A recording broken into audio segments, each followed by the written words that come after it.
Ani apa ko'y sobra mga higala nga duha ka buok nga sidling sa kahoy nga ibo ang uban ani natanom na nako. Mao na lang ni nabilin duha. Nya gituyo nako nga dako kayo ang yang sidlingan nga kining sidlinganan nga silupin ba. Kay aron nga makagamot gid siya maayo, nya dako na pod ang iyang lawas.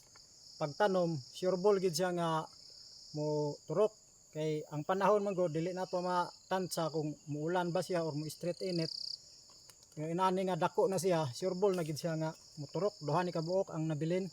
Kini isa, ya na po'y isa.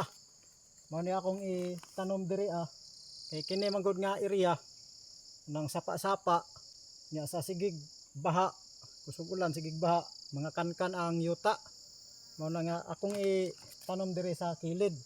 Nya kung makita ninyo akong gipangpilay ning mga kahoy nga mga bamboo tree kay kining bamboo tree kanang sa akong naobserbahan kuan siya invisive nga klase sa kahoy. Kung makita ninyo na bamboo tree na tanan, pag ang kanang invisive bot pasabot na pag mutubo na nga kahoy diha wala na gyud laing kahoy nga mutubo diha kung doon na manggaling, pero mas daghan gyud ang katong kahoy nga invisive nga sama aning ining bamboo tree. Kunya ang uban nga klase sa kahoy maglisod na siya og tubo. Makita nato ang area nga kakahoyan siya, daghan kayo siya kahoy, pero usa ra ka klase sa kahoy. Kay ang uban nga mga klase sa kahoy wala na ni tubo kay mas nagpalabi ang katong invisive nga klase sa kahoy. Muna akong gipangpilay ni ang kilid sa kining sapa-sapa muna akong pulihan og tanom aning kahoy nga ibo.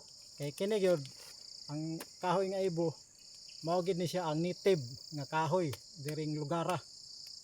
Nya kung nakakita mo sa video namo sa bunsurot, ang bunga ani mao to among gikaon nga makaon ang bunga ani tamis.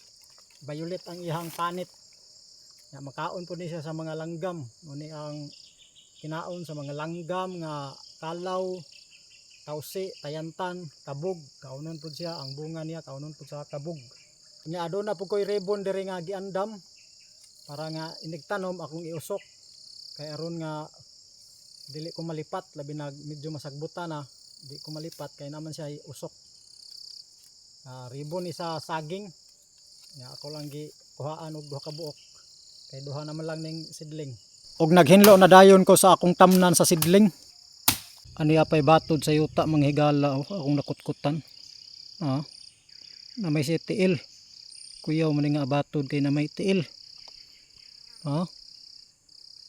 Taas ra bagayo og kuan kining iyang paak, yang namo paak ba na. Balhibuon pa gyud. Ngilngiga po kay ganin puro maning abatura ni. Mao ni ang nakanindot mga higala sa dako kayo nga sidlingan. Nya dako na pud siya ay siya itanom kay nanay yang gamot na libot na sa yuta. Na hawid na gyud ang iyang gamot. Nga pag itanom na ni siya, bisan pa og mo straight ang init, sure ball na gyud nga mabuhi.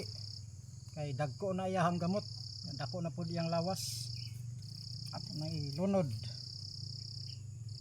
Okay, ayos kay mga higala. Nakatanom na ko og isa ka punuan nga kahoy nga ibo. Ikaduha dayon tong isa. Ayos.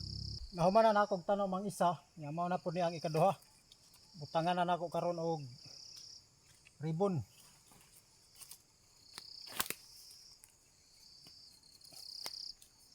Kani pong isa diri sa unahan, butangan pud ako og ribbon.